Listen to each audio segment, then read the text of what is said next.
Okay. Probably should have done that before. Can everyone hear me? Is this good? Okay, excellent. So, hi. My name is Jane Friedhoff. I'm a game designer and a creative coder, and I fucking love making things. I can curse, right? I could probably curse. I really love making things. I'm a co-founder of the Code Liberation Foundation, which is an organization that hosts free, trans-inclusive, women-only game design and programming classes. I'm a published writer and academic, mostly focusing on platform studies and physical play. And I also make a bunch of games, right? That's why I'm here. So the first game that I'm showing you here is this game called Scream 'em Up, which is a Space Invaders style cooperative game, except with running around and screaming. It's probably better if I just show you a video. So let me close this and bring this over.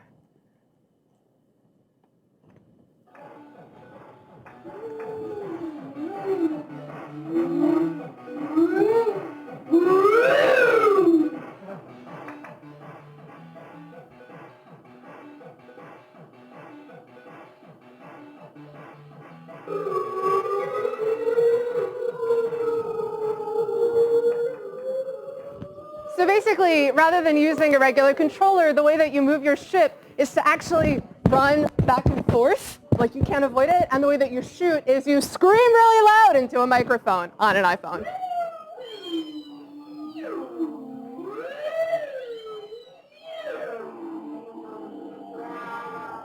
That's my favorite sound. So there's Scream 'em Up.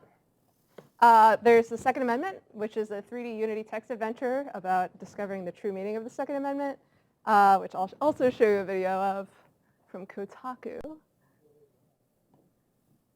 Yeah, I won't, don't worry. The Second Amendment, a text adventure in Unity 3D.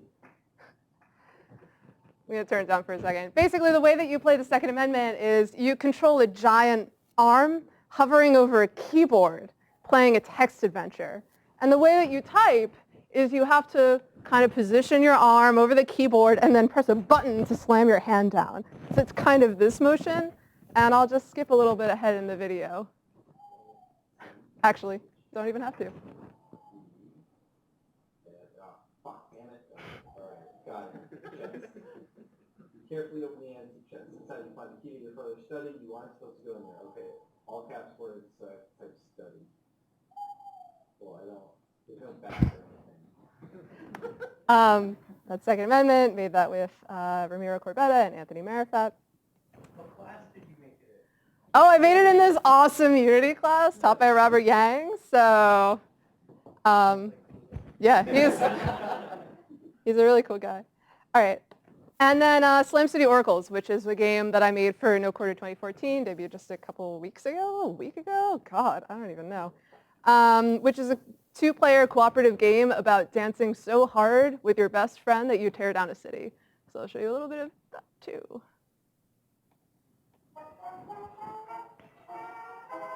So the main mechanic in Slam City Oracles, even though you see all these other buttons here, is slam. Basically, you just throw yourself into the ground over and over and over and over, creating this kind of trampoline effect where you get higher and higher and higher. And your score, so to speak, is based on how much chaos you can cause at once. The more things you get moving, the further you get them moving, so on and so forth.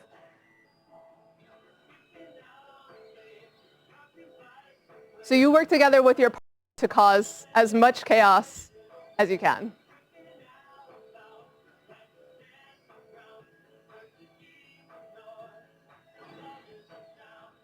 It's also a ridiculous achievement system. So far, no one has gotten all of them yet. Challenge accepted. All right, I'm not going to play any more because spoilers. All right, so this is kind of a weird menu of games, I feel like, right? For all of these games to be made together pretty much one right after another. There's a lot of different platforms. Some are 2D, some are 3D, some are physical, what are not. So what design point of view ties all of these together? This is a question that's valuable for me to think about just in my own practice. So this isn't a talk that's going to be super about tech. It's going to be a lot more about my process and my methodology and my way of making things. Hopefully it will be applicable to yours.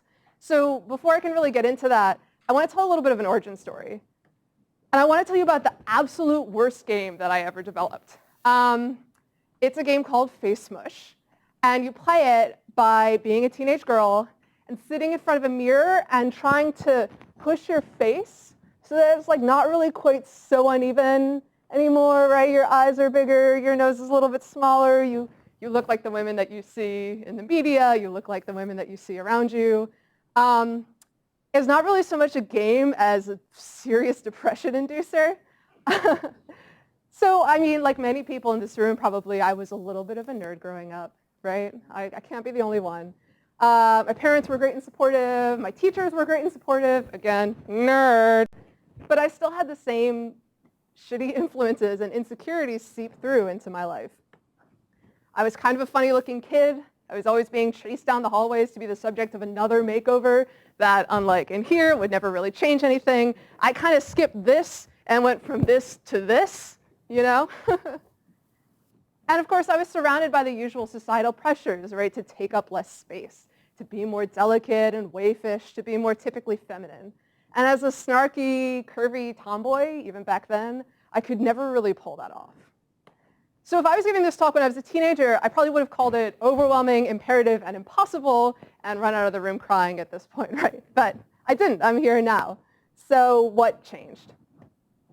Well, one day when I was playing this game, right, obsessing about how I didn't fit into this system, I had this series of sudden revelations. Oh no, my slides didn't work.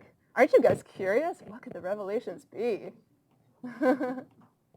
This was planned, for sure. So I had this series of sudden revelations, right? And they actually really influenced my design practice now. I realized I may not meet these standards, but then again, I've never met anyone who has. No one has ever been good enough or thin enough or pretty enough to fully, leave the world and be above all this criticism, right? No one can win. If no one can win, then the people enforcing the rules are talking out their ass, right? They don't really have a right to judge more than I do. And if they're talking out their ass, I can make my own rules. And if I can make my own rules, I can value whatever the hell I want and whatever makes it awkward or too much, right? And if it feels good for me to do that, other people must want that too. People must want this space to value the things about themselves that they find, put down. With the conclusion that if I can make things that make people like me embrace themselves, I should fucking do it. This is really important to me. Whoa. I wish I was that smart now. It's hard to keep those lessons in mind sometimes. This was around the time that I discovered Riot Grrrl, and for me, it was completely transformative. It was this group of women who were unafraid to be loud, take up space, and support each other. And I just want to take a little detour here. I'm not a feminist scholar. I'm not a Riot Grrrl scholar. And Riot Grrrl isn't perfect by any means.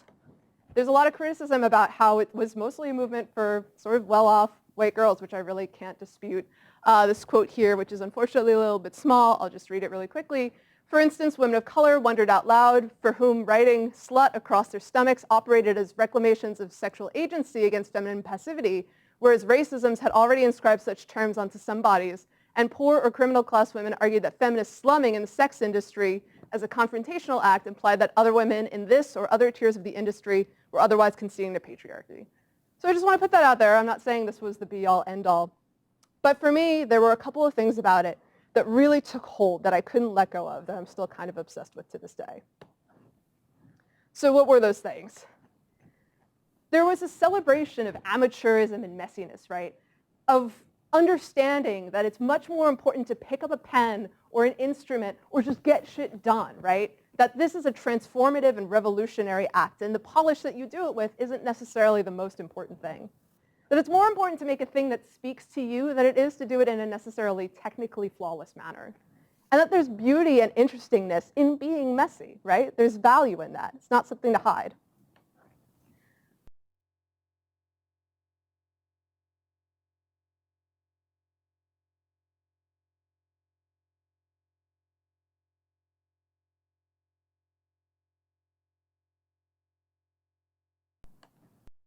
Cast Riot Girl.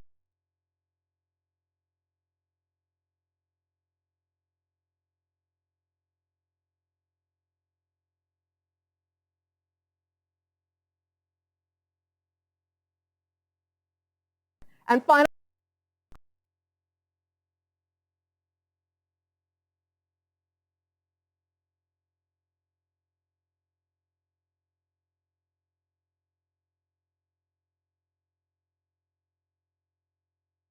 the way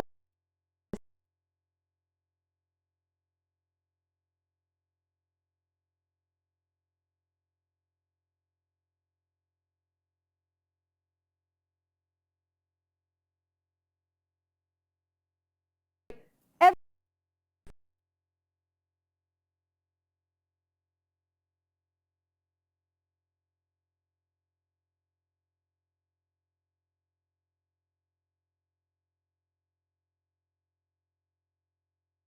is absolutely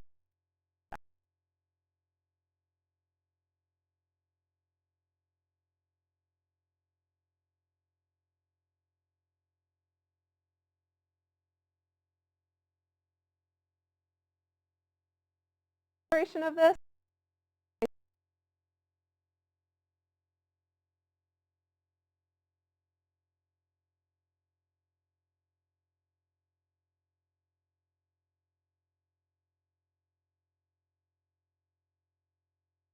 I'm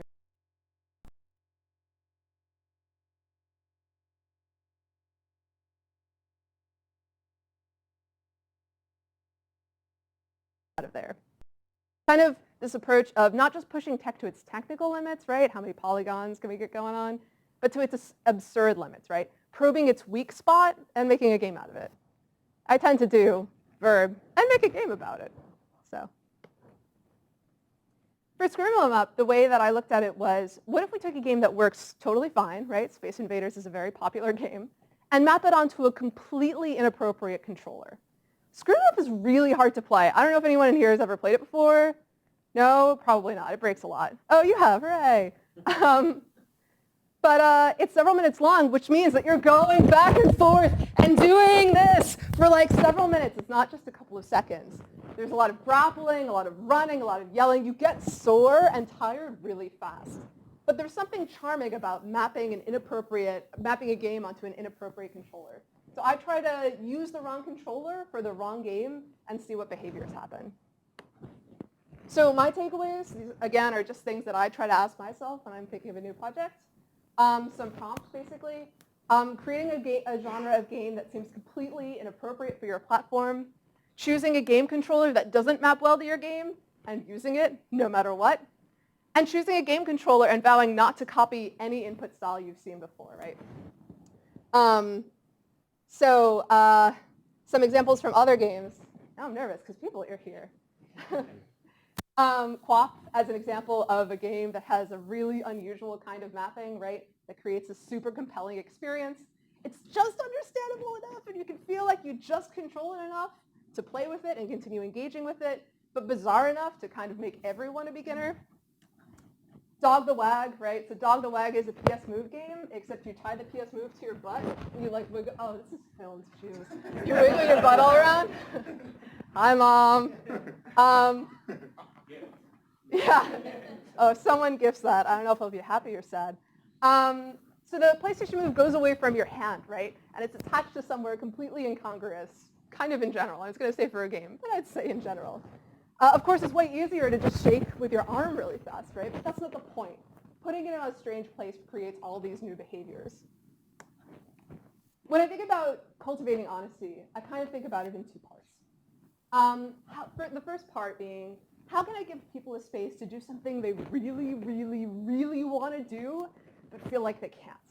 And I think that the typical understanding of these desires in terms of games is like, oh, you want to like commit crimes, you want to murder someone, you want to like have sex with a prostitute. But I feel like that kind of GTA is, whoa, hey. Anyway. I feel like that's that GTA kind of understanding it's a really limited understanding, right? There are plenty of ways in which people feel limited by their social or gender roles that we can explore by, utilizing the magic circle. The magic circle lifts rules from us briefly. So what rules would it be most interesting for us to erase? Again, talking about Screw 'em Up, this game is partially about physical creativity. So like this desire to be spontaneous and improvisational with your body, right? It's not really something that we as adults get to do in public all that much less with others in public. I mean, you can, go to a fitness class or CrossFit or whatever, or dance, but those are really kind of strictly defined and kind of judged in a different way. With Screw 'em Up, my goal was kind of to let you be as gross and silly as a kid again without really being judged for it. These loosely defined the game parameters are also really loosely designed, right? It's not really about perfectly copying a movement or fitting into a space exactly, just so people would have room to be creative in the ways that they play it, right? And to play with the system as much as they're playing the game. Doug Wilson talks a lot about excuse games as a kind of excuse to be silly in public and horse around with your friends, that it's more about that than winning them. So when I design games, I additionally try to think about things that I wish I could do in public and make a game that lets me do it. It's really nice. But the second part of this sort of honesty thing is also taking what I feel most self-conscious about and transforming that into a positive mechanic, right? So Screw 'em Up feels really obvious to me, although maybe that's just because I'm me, is a lot about my anxiety about being a woman and being too loud, taking up too much space, right? So I decided to require those things as mechanics, right? The ship, like the way that it tracks you, is based on the middle of your body, so you can't just like, here's my ship, here's my ship. You really have to like put your back into it, right? You have to actually move around. And the microphone threshold is set really high, so you really, really have to yell. And for me, it was kind of about addressing this anxiety that I had about being too much, being too loud, being embarrassing in some way, and turning it into a positive game mechanic, and seeing what came out of that. For Slam City Oracles, there's also this anxiety about taking up space, but also about autonomy and vulnerability. I mean, this is, like, let's be real. This is a game about two girls who absolutely cannot be harmed by the world, right? It's basically, I am rubber, you are glue, the game, right? There's no enemies. Sometimes there's impediments. There's no enemies. And having a big, stocky body in this game is actually really an asset. It means you can cover more ground. It means you have more mass, more force to hit into things. So something that I try to do, although it can be difficult sometimes, is to take a thing that I'm insecure or nervous about and not necessarily just talk about it, but to try to turn it into a game mechanic in a positive way. So in terms of prompts, choosing something that you've always wanted to do in public but haven't had an excuse to do, you're a game designer. Just give yourself the excuse to do it, right? Or choosing a thing that you feel self-conscious about and turning it into a required and positive game mechanic. I can't speak to anyone else's internal states, but the games that I will bring up are Nina Freeman's How Do You Do It, which takes a sort of potentially embarrassing experience from childhood, this kind of like having sex with Barbie dolls, right? Just like ramming them together, and gives it light, right? It makes it really funny and relatable rather than shameful. And Night Games by Phoenix Perry. Basically, this is a sort of loose game in which there's background sound and all these different toys and sensors. And the way that you move around and play with these toys adds new layers to the sort of sonic space that you're creating. So in order to play, you have to engage, right? But you basically are given this excuse by the game to have a public rave, right? And dance without having to be embarrassed about it. In terms of creating space, some things that I try to think about are, how can I design the space so people feel close or safe or together or silly or whatever playing it, right? Because I think there's this real power in playing with people. I'm not the only person to say this, of course, but when you have other people plus game rules, you have the permission to play the game as it's written, right? And when you play with other people, you can create these transformative experiences, right? Play is really crucial to the way that we interact and are creative. There's a term by Bernie DeKoven that I really love called co-liberation, where by playing a game well together, sort of all fitting in together, and playing with each other rather than sort of against each other, we release each other from everyday life. We become something bigger and better through play. So, so that is really important to me, cultivating that sort of atmosphere, and it could take many forms. And I also think that there's a real power in playing with and subverting formalist structures, right? Taking something that looks very serious and rigid and making fun of it. There's something really powerful there. So in Scream 'em Up, is basically an excuse game, let's be honest. The reason that it's 2 players is basically so you always have a built-in excuse. If someone looks at you and you're like, ah! And you look up and you're like, well, that guy's doing it, right? Someone else is always there, a co-conspirator. Oh, I shouldn't say that. Someone else is always there to kind of back you up, right? You give each other permission to play by sharing the spotlight. It's also, in Scream 'em Up, impossible to actually lose or to die. The focus, so one player can kind of win, but it's not really brought up, and you can't get shot down. Killing the boss doesn't really matter. The focus is less on technical ability and more on playing with your partner, right? Amusing them with the goofiest yell or the goofiest move. Maybe you try to stay in sync. Maybe you try to stay opposite. Maybe you horseplay to try to get more points. Focusing on creating that kind of atmosphere by not really caring so much about the formalist structures in the game. In Slam City Oracles, it's a super cooperative game. You have it's 2-player, obviously, and you have a shared score. And another small thing that I put in is that you can never throw the other player down. You can only lift them up. The score in Slam City Oracles, for people who are pretty good at it, actually goes into scientific notation. So it's not uncommon to see, like, good job, players. You scored, like, 25 times, 10 to the 14th or whatever. It becomes so unreasonable that it just can't be the focus, right? It's so ridiculous that that can't be where your attention is. It becomes meaningless. And it also highlights this relationship during your session playing with each other, right? How well can you cooperate to discover achievements or slam something really big that you didn't think that you would be able to do? How much can you surprise or impress the other player? Do you want to try to sync up? Do you want to try to bounce the other one? It becomes more about playing with each other than playing the game as it's written. And also thinking about how the audience can bleed into the players, can bleed into the audience, right? What does the game look like when it doesn't really care whether it's a game or not? So my favorite example of audience-player bleed is in Scream 'em Up, where it starts with the 2 players, and they're screaming, and the crowd is kind of laughing, and it's funny. And then there are more enemies coming down, and people get a little more rowdy, a little bit louder in the audience. Then finally, this enormous boss comes down. It takes up the entire screen, and it's very slow. It just kind of sways back and forth and slowly goes down. It has this enormous health bar. It takes a really long time to chip away. And as the players start screaming, every time I've run this game, every time, the audience starts to lose their minds. So they'll be like, yeah, yeah, yeah, go, go, go, yeah, yeah, yeah, go, go, go, go, go, and just start yelling as loud as any of the players until finally, by the time the boss has either been killed or reached the end of the screen, everyone is screaming with each other. The game ends and everyone is laughing and high-fiving. And it's this really nice moment of kind of letting these things bleed, right? I could make it so that the microphone only detects the players, but why? It's more fun to have everyone play with each other. So some things that I think about are how to diffuse a spotlight over multiple players, or how to think about how the audience can participate, right? How you can have this bleed happening. Thinking about which formalist structures actually matter in your game, which ones you can get rid of, or making a really big show of caring about a formalist structure, but really just ignoring it, right? Like, there are totally points in Slam City Oracles. It's a game, right? Even though it goes into scientific notation.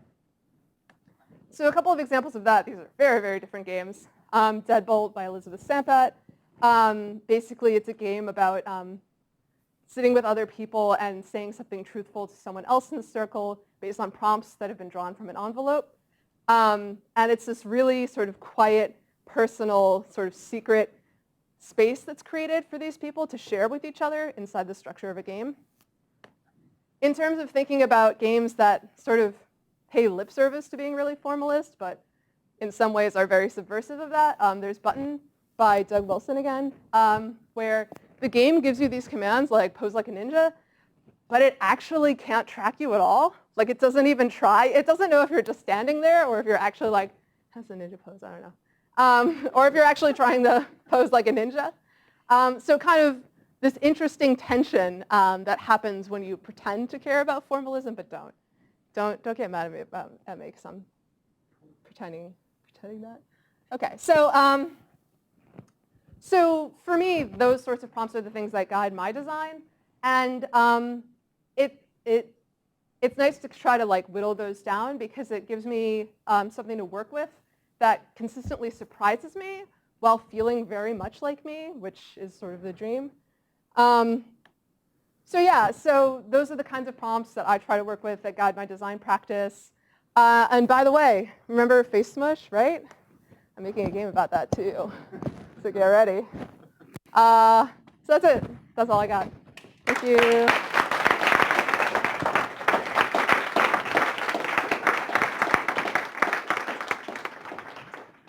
Let's get this set up. Oh, sorry. Yeah. Yeah, you can leave that up. Oh, come on, it's beautiful. Yeah, okay. Okay.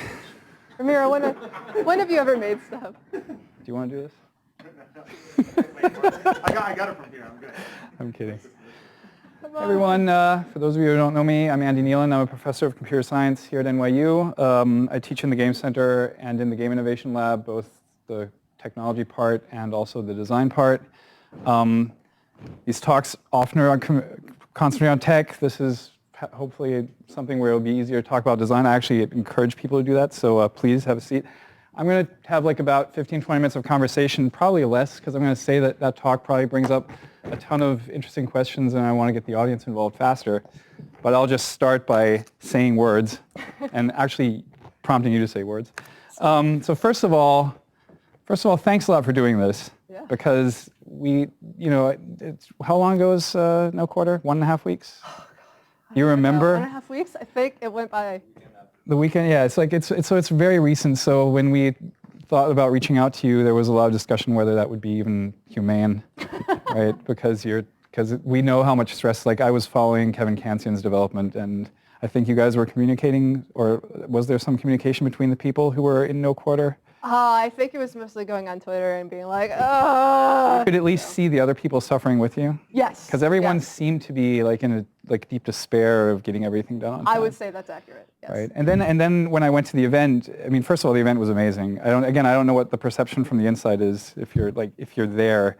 So it was like I was there early. I managed to play the other 3 games, and then by the time I got to yours, there was exactly what you just described. There was like this gigantic group of people around it. And I was like, I'll get a build before the talk, and of course that never happened. But so obviously it was a huge success in terms of the people who got by. Like, what was your impression of how that worked? So this was Slam City Oracles for those of you who weren't at No Quarter. So that, which is played on an upright, huge LCD TV. Yeah, right? It's played on a vertical monitor. Yeah. So my impression of how it went over. Of how it went over, like because I guess you were there. You were standing with the game, basically. Yeah, I was pleased with the reception. Something that's really nice, or something that's really nice to do if you're designing a game for a public space like No Quarter, is to try to make it so that people who are watching can learn the game. I feel like this is an idea that I took from someone, probably Doug Wilson, if I had to guess. I've read that guy's dissertation a lot. But something that I really tried to do with Slime City Oracles was to make it as simple as possible, to try to distill the mechanics down as small as possible. Right now there are 3 buttons. I think there will be 1 by the time the month is over. And so what that did was it allowed this really rapid turnover where people could be like, what's that? Oh, I see. This is happening. This motion is happening. And they're just pressing this 1 button. Okay, I got that. So that allowed for people to engage with it really fast. And then people really, not that this is really surprising, but people really seem to take a lot of delight out of creating all of this chaos. And the really nice thing that I saw that I mentioned in my talk was that people sort of stopped caring about the score and just started caring about impressing each other. Another critical thing about the game is that it goes up very, very high, like very, very high. I'd like to thank my artist, Jenny Zhao Sa, for making all of those assets. And so what it really became about was discovery, right? How high can we get together? Let me help you get up there so then we can say, oh my God, why are there like hamburgers with faces up there? Whoa, you just found angels, right? I won't spoil the rest. But so it became a lot more about discovering things with each other, trying to impress each other. I saw people who would play it. There's a throw button which pulls the other person towards you, right? And when you release, it throws them up. but they would just get into like sibling fights about it. They would just, I'm looking at someone, but they would just throw each other back and forth, right? And they would never actually move anywhere. So it became this kind of expression of like horseplay in their friendship. And that was, all of those things that came out of it were really rewarding. I wish I could have like fought my way through the crowds. It was like a little bit crazy. Okay, so you talk about Doug Wilson a lot, right, Doug? Yes. Doug just visited us a couple of days ago because we discussed his button paper, the game studies.org paper, which I think is the main chapter in his thesis, right? And his thinking has changed a lot over the years, right? He's like actually not even that interested in physical games anymore right now, but it's like, if you do a thing for a really long time, I guess that comes up. But the main thing he was discussing was the fact that when he talked about Dog the Wag, the one with where you're wagging the controller and everything, he said that was one of those games where he felt that they had crossed the line. Really? Yeah, so not in the sense that it was like a bad thing, it was just that it was much, much harder. Like it's easy to get people, or easy-ish to get people to play button. Mm-hmm. It's much easier to get people to play Joust. Mm-hmm. It's a little bit safer. It also has that whole like balancing thing with you go slow and don't, and all that stuff. But he said Dog the Wag was really, really hard to get people to play. Huh. He said like at that point they had reached a level where it looked too dangerous and sometimes people would just not play it. Right? Just like sometimes when people see Kawabe's game where you like slam a other person on the head, right? Especially if you see Doug Wilson in the room, you're not going to play that game, right? Because he gets just way too rowdy. Yeah. This guy over here too. Matt Parker, everyone. He's also one of those. When I see him like put the helmet on, I'm like, I'm out. I'm not playing this, right? So, do you feel that you've like in your designs have you tried to push against that at all, or because I mean it seems to me that like I'm not going to say your stuff is safe, but it seems safer than what Doug would do. Yeah. Right? Yeah. It's definitely something that I try to be mindful of, especially considering that I tend to make a lot of, saying that they're about being a woman or for women is a little bit weird, but considering my audience and my point of view, it's interesting that you say that about Joust because I feel like I know many women who actually would be much more scared off by Joust because... More into button or like not necessarily more into button, maybe more into Dog the Wag, but the physicality of Joust, the kind of like super jostling and the way that people kind of test boundaries with each other, right? Like, is a kick okay? Does this count? I don't know. I guess we're deciding now. Is definitely something that I've heard on occasion people talk about. Right, because like the conversation then with Doug went along the lines of context. Yeah. Right? Because when we first played Button, it was at Gamma 4, which was this like, I'm going to say like a few hundred indie developers at GDC 2010. And it's like mostly people who knew each other. So you're playing with people you know, and for those of you who don't know Button, it's that one where you like, it tells you a prompt and then there are literally 4 buttons and people run to the button and have to have different rules of like what they need to press first. But it's like, it's a wrestling match, or you can make it a wrestling match. But no one was scared of playing it. And nothing happened. And then, of course, they put the game into the MoMA. And I was like, so what happened there? And then Doug was like, well, it was actually a lot of hipsters drinking beer, and it was equally safe, right? So it had that notion of what you called a safe space, at least for us. But let's move on from that because this is not the Doug Wilson show. Like, he already gets enough face time. And I don't want to talk about tech too much, but I am interested in it in your practice. Sure. Because, so what are you show us 3 games. What are they all Unity, or do you, whatever works? So, yeah, it's usually whatever works. So let's see. So Screw 'em Up is this like horrible Frankenstein mashup built in Open Frameworks using a Kinect and then an Open Frameworks application on an iPhone using OSC to transmit over a network. I don't show that one very much because it breaks a lot. Surprise, surprise. So... So that one is built in Open Frameworks. Second Amendment was definitely built in Unity, and Slam City Oracles was also built in Unity. So you've come around on the idea now that using, like, so you've become very proficient in the use of, okay, or maybe very is too strong a word. I don't know, like proficient, do you feel comfortable working in that environment at this point? Yes. So you're not like, that's like, oh, Unity's junk. And so it's interesting that you still felt the desire to immediately subvert Unity. Yes. Like it's like, oh, here's a tool. I kind of know how to use it, but now let's break it. Yeah. So you still like break. So irrespective of what was your comparison? The olive oil jars. Yes, yes. You still like breaking things. Yes, that's definitely. And can you like is that like still like the rebel, or are you trying to keep it fresh, or is it like I feel like it's almost simpler than that. I have this real obsession with making people laugh. Just because there's this moment where you laugh, where you sort of like release, you let go, you're brought into this thing with other people. And again, that can be kind of transformative. For me, I try really hard to chase the moment where people are surprised or delighted or like put off, but kind of amusingly so, with a thing. And I find that the best way to do that is to use the tech as poorly as possible. And it kind of even lays out like this sort of fake, like, oh, this is just like a weird little game. Like, you know, it's so humble and strange because it like is so weird. It uses tech in this way. Why would you ever do that? Well, who cares? Why don't you just play it? So it kind of makes people a little bit more comfortable, I think. I definitely had a similar experience playing for Second Amendment. Like the whole video was like, oh no, wait, I can't, there's no back button. Oh, there is a back button. Right? It took me a while to find that. I had the same experience playing it. It was very frustrating, but then of course, since I know that it was made by also one of my friends, Ramiro, I was like, I got to give him the benefit of the doubt. I'll try this out, and it's totally worth seeing through to the end, and I'm not going to spoil it, so you should definitely go out and play it. You have published a paper at grrrl last year, and I would like to talk about, you didn't talk about that at all right now, but for me it's interesting from a point of view of what we just talked about in terms of using Unity as a platform, right? Because you did like an in-depth study of how Twine came to be, what it means, how it approaches the community differently than other pieces of technology.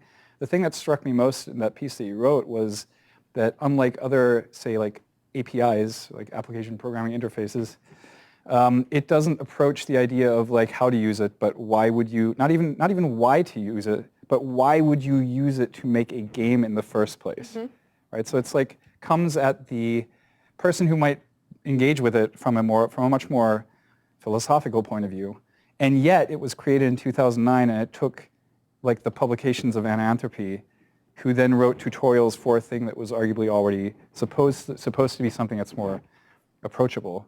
How did you?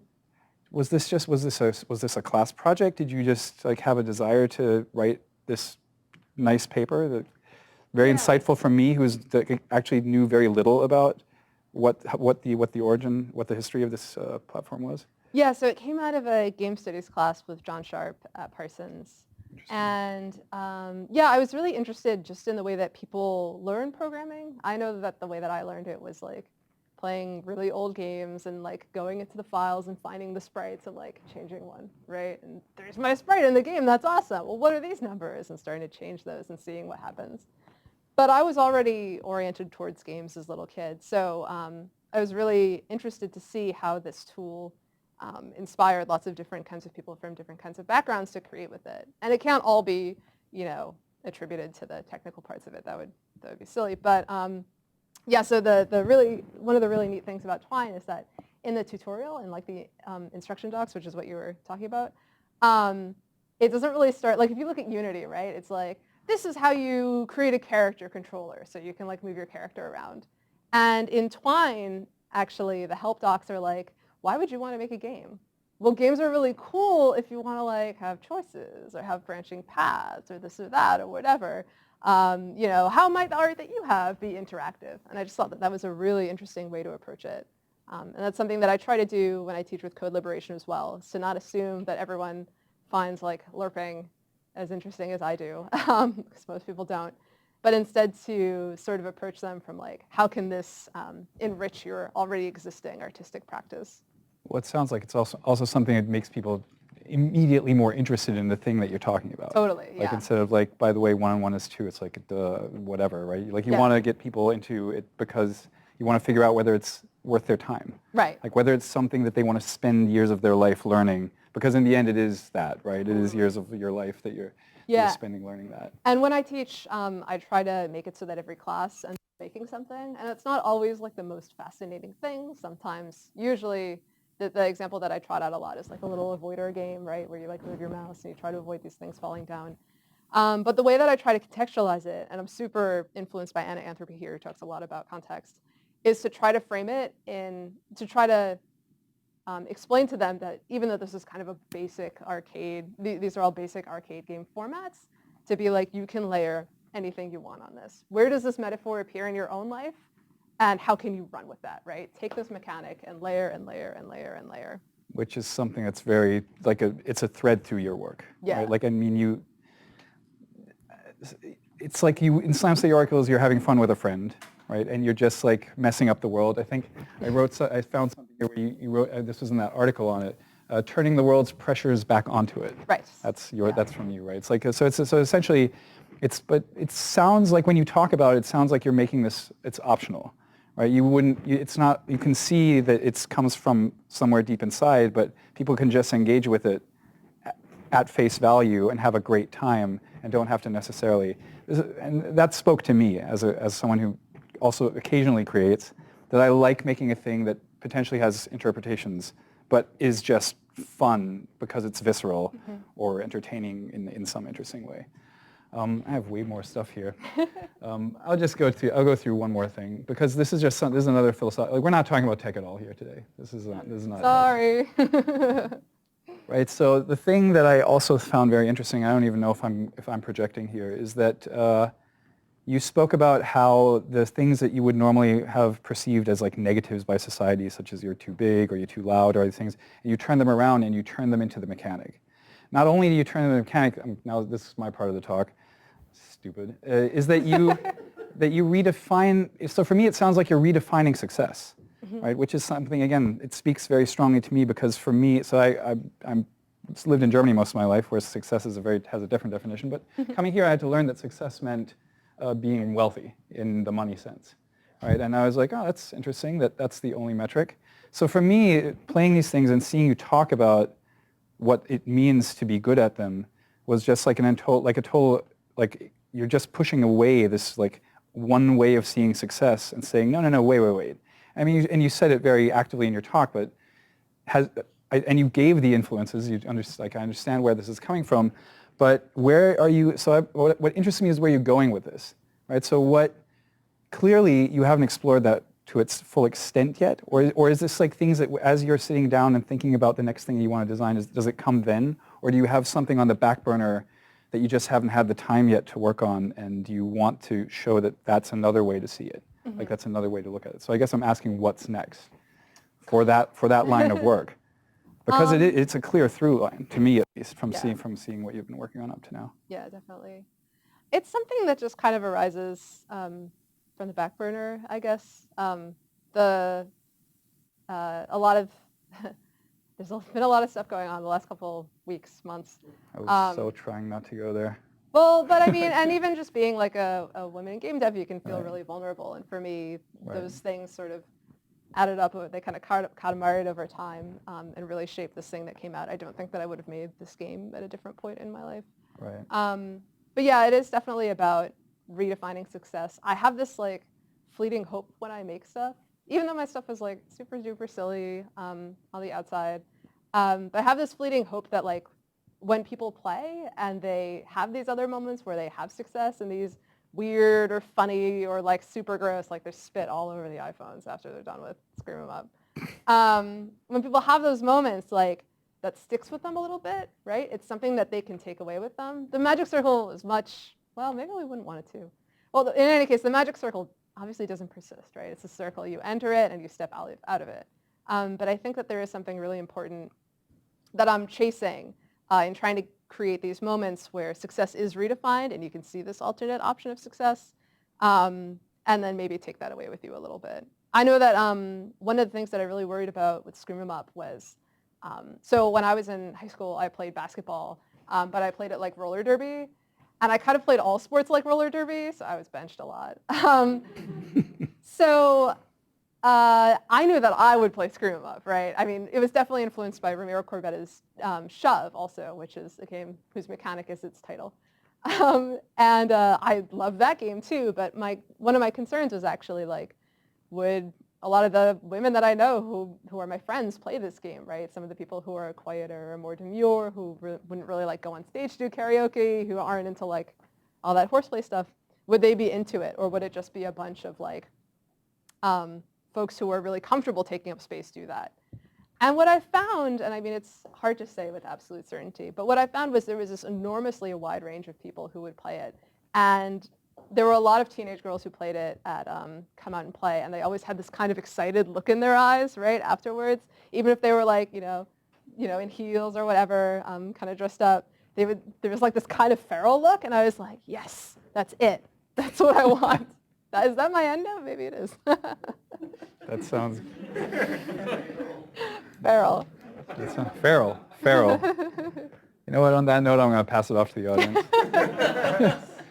That's a perfect transition. So let's take some questions from the audience. Are we gonna pass around? Yeah, let's pass the mic around so we can get them.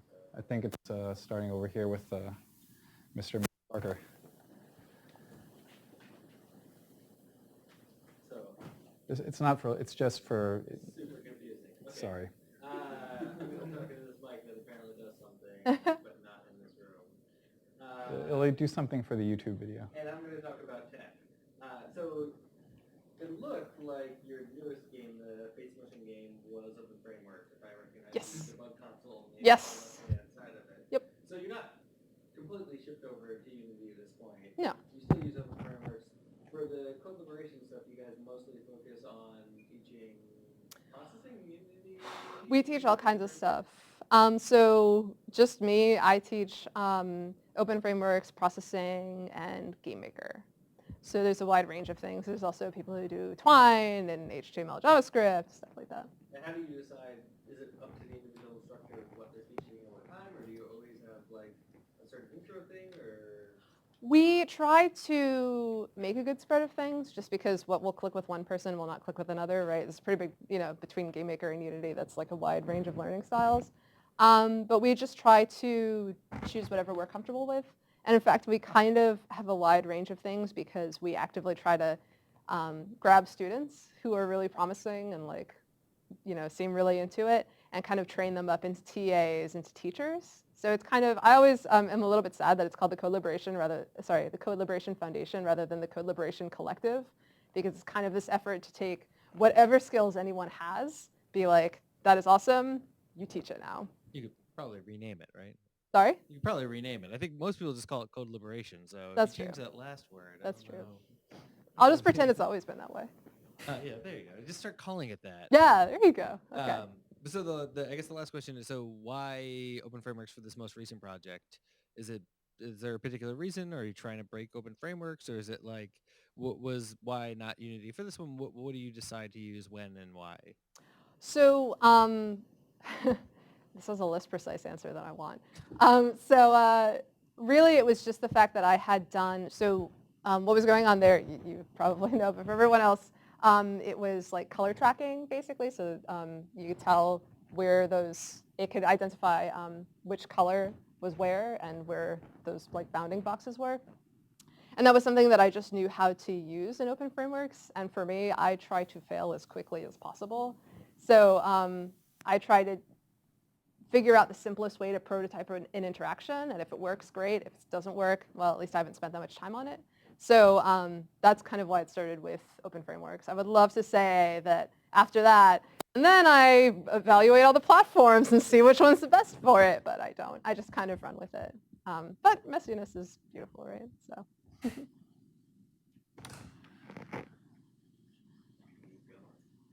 I don't know. Is it? No. Here, right here. So when it comes to games, do you think you're making games, or do you think you're making tools to make people laugh? Because I hear more when you're talking about what you do, and actually, when I look at your site, there are times where I feel like I'm identifying you as much as a software designer or a person that creates things or tools as an individual that makes games. And I was wondering if you could talk about, it's not like I'm saying identify it as a binary, but I mean, Sure. like, how do you think about that? Yeah. Yeah, what do you think about that? If I could be remembered as a person who made tools that made people laugh, I would be really happy. There are many people who I know and respect who really focus on the game part of game design, really exploring those formalist aspects of it. I think that's awesome. That's not really what I do. For me, game designer is almost a shorthand for what I want it to mean, which is like person who creates play in playful spaces. So I think they do all blend into each other, but yeah, I definitely identify more with what will create this environment than, focusing on exploring a sort of more structured thing. That makes sense. It does. Thank you. Back. Two questions for you. Yeah. One, what is your favorite game? Oh, come on. You can't do this to me. Okay. All right, let me think. Yeah, that's right. Poker's really good, so. It's okay. All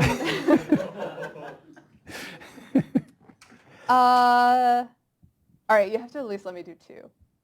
Okay, cool. Shadow of the Colossus is absolutely up there in terms of, it's kind of a lot of the things that I like that I don't feel like I can do, in terms of like the just harmony that goes on between the atmosphere, the story, the mechanic. That segues into my second question. Oh, sweet. Okay. Actually, let's give you three. Res was also super, super influential for me. Just this kind of feeling of blending into the machine, which is not really something that I chase a lot in my own work, but I think it's really fascinating, like kind of dissolving the boundaries between you and the game. And then, oh shoot, what was the third one? Oh, I totally have the third one. It was the best game ever, you guys, and now you'll never know. All right, well, it's two. So the second question is, what do you find most difficult and what frustrates you when you're in your creating process? What is it like that you really want to do, but you find that you really can't at the moment? Yeah. Oh, it's Katamari Damacy. That's it. Not that that's surprising. So when I was working on No Quarter, I scrapped my earlier prototype like 2 months before the show.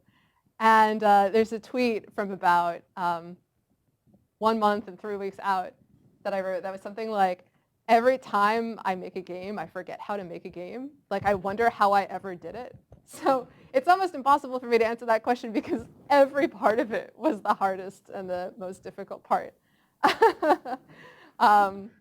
Making games is really fun. I know I'm going to get so many people in my class now. Let's see, the hardest, most difficult part. I mean, yeah, it's just, I feel like in the translation, when I was thinking about Slam City Oracles, I'd been playing a lot of Lift Rousers, I'd been playing a lot of Rockets, and I was thinking a lot about Illinois. So kind of like this pleasure and disorientation, right? Like being on a roller coaster is like a feeling of Illinois. And chasing that, and just the process of translating a mechanic to a feeling, of handing this thing off that you made to someone else, being like, so does it get it? And they're like, is definitely really, really difficult. I honestly thought that Smash City was kind of like influenced by Katamari. I don't know if that's correct. That's Yes. awesome because I kind of saw the art style in the game. And I appreciate that. Awesome. I'm just going to end this, well, my questioning you by saying that I really appreciate that you're making two-player games. As we all know, the industry has pretty much made a point that they're more like, they've become more commercial. They want to make money. So of course, you know, multiplayer, that's where they're making their big bucks, and they want everyone to purchase a game. They want everyone to own the game, etc. So like the fact that you actually go out of your way to make these games for people, I really appreciate it myself because it brings me back to an age when I really loved spending hours with another individual in my presence. Yeah. You know? So yeah, that's all. Cool, yeah, thanks. I mean, I was definitely influenced by the local multiplayer boom that was happening at the time, like Sports Friends. So yeah. So yeah, I can't take credit for all that. People. So can you talk more about, so I really like the point that you made that when you start to play with someone and you're in the circle, you can sort of break rules that you usually can't break in regular life. So it's a two-parter. Like, what sort of rules would you like to see people break? And then in terms of like, I really like also your point about the audience and like getting the audience involved. So can you name like a good example of the audience getting, like I've seen people play Joust and like just get up in a circle and like bring people into an arena, and I think that's the coolest thing ever.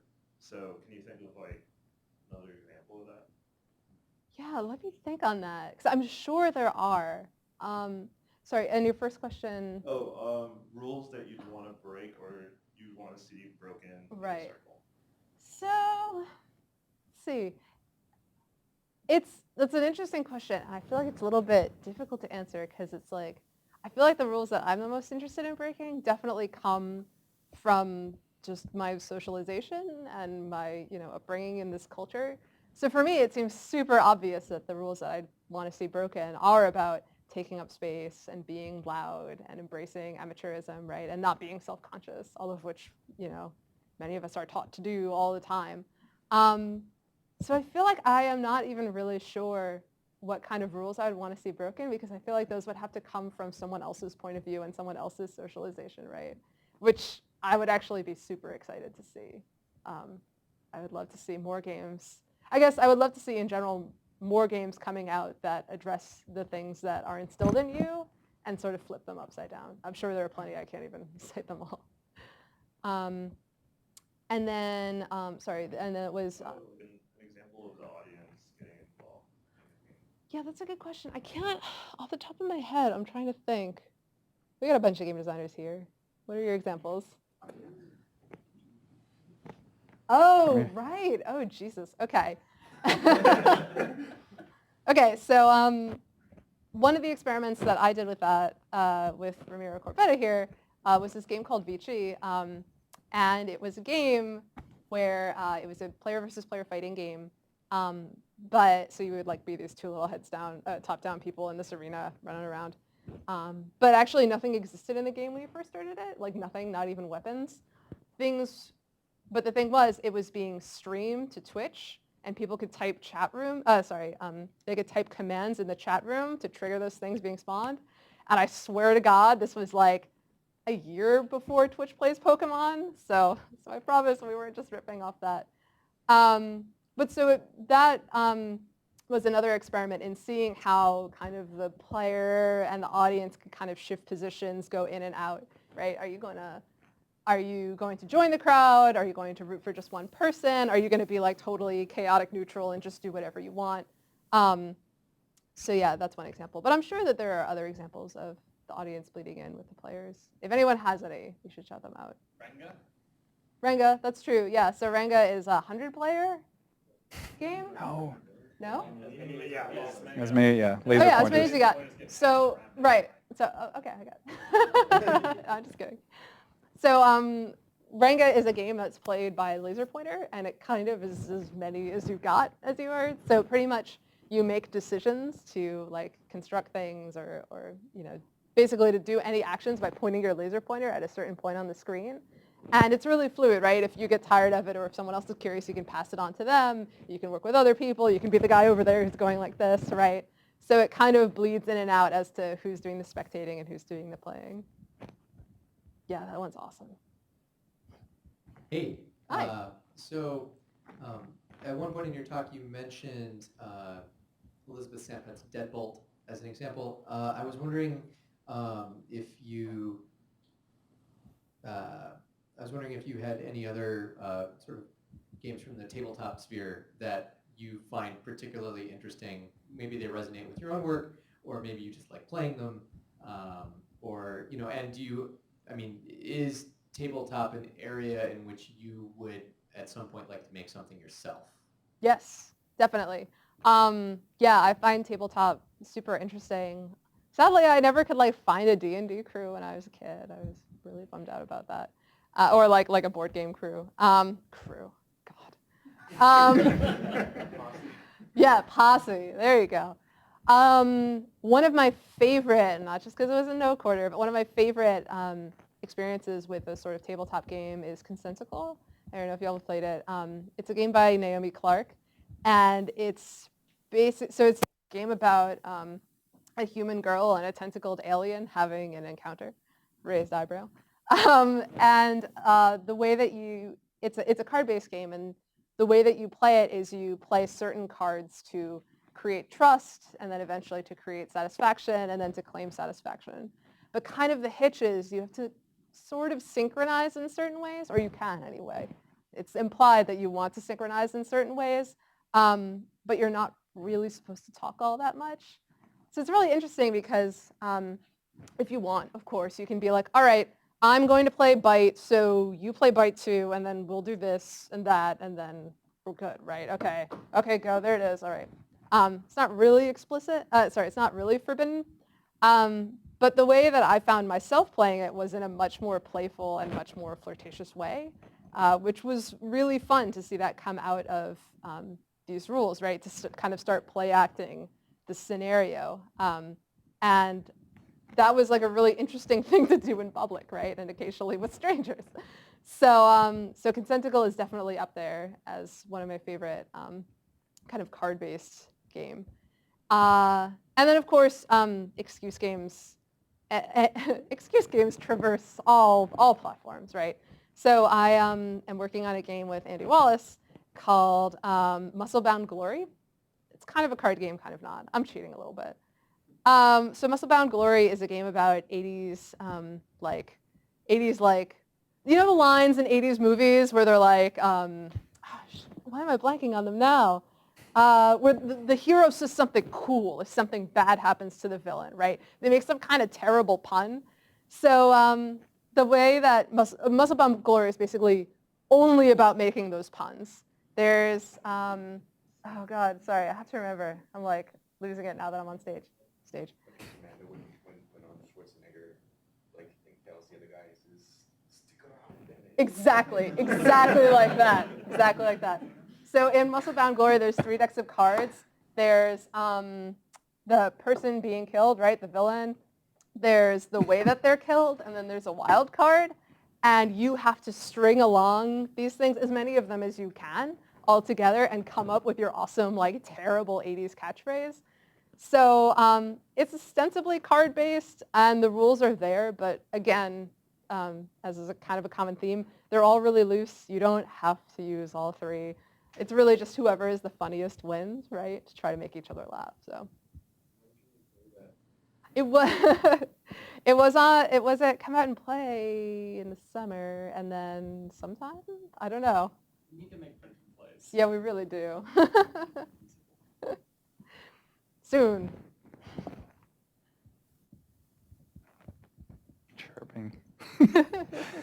I have one more. Yeah. The thing that I noticed also is like I didn't get to play your last game because, as I mentioned, but I watched the video today to prepare for this presentation, and the music is absolutely amazing.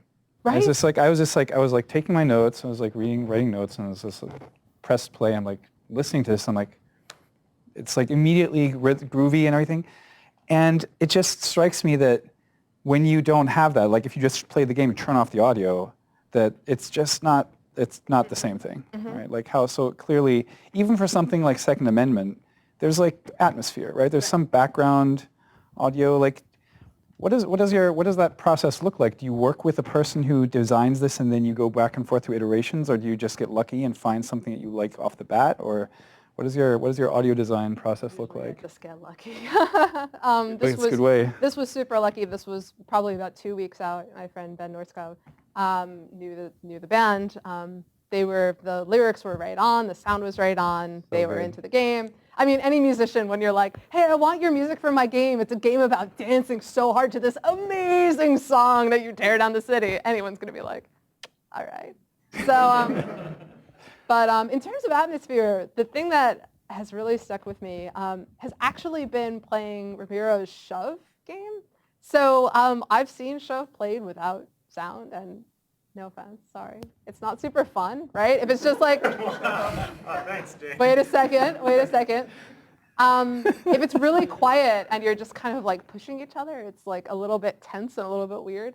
But most of the time when I've seen it shown, Ramiro puts on like really energetic, really bouncy music, and I remember like seeing the difference, and it was amazing because all I wanted to do when it had music on was play it. Just created this like amazing atmosphere. So yeah, that kind of stuff, those sorts of things I've taken along with me, and mostly I've been really, really lucky to have gotten what I've gotten in terms of that. When are we going to get to play Slam City Oracle? Is there a plan? To Sort of. It's going to be in Austin tonight. oh, If anyone's going to Austin. could be a problem. Yeah, no, so I figure I'll clean up the bugs, probably release it for pay what you want. Some people have actually talked to me about making it a mobile game, since it is one button, which seems interesting, and I like the idea of spreading it around, since normally I make installation games that break as soon as like the sun goes down. When I was showing Scream Up at Come Out and Play, it was like as the sun went down, it like lurched more and more until I was like weeping over its dead body. That was a weird way to put it. But yeah, so that will probably be coming out relatively soon. And I also brought it tonight if anyone wants to play. So. Oh, wow. Sweet. It'll look weird because this isn't a vertical monitor, but. I'm sure we'll get over that part. Yeah. Okay, well, thanks a lot for being here and giving the talk.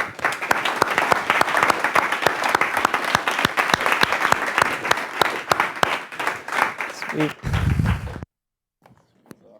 Cool, thanks. Thank you so much.